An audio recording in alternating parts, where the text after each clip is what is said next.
Department of Labor test. This is a test that has 6 factors. There they are.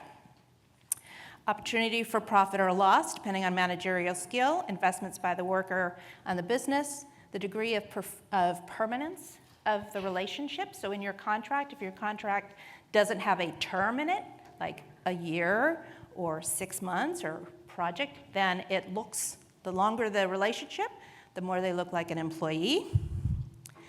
The next factor, and what you'll find when we go through these tests real quick, is that for the most part, there's a lot of overlap in the factors, but this one is really important. Extent to which the work performed is an integral part of the business, which means it's the critical core necessary function of your business.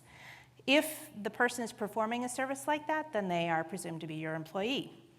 So again, this is a weighing of these 6 factors and whether or not the work requires specialized skill and initiative on the part of the worker. So, for example, if you're working with someone who has a license or some higher degree, then that weighs towards an independent contractor.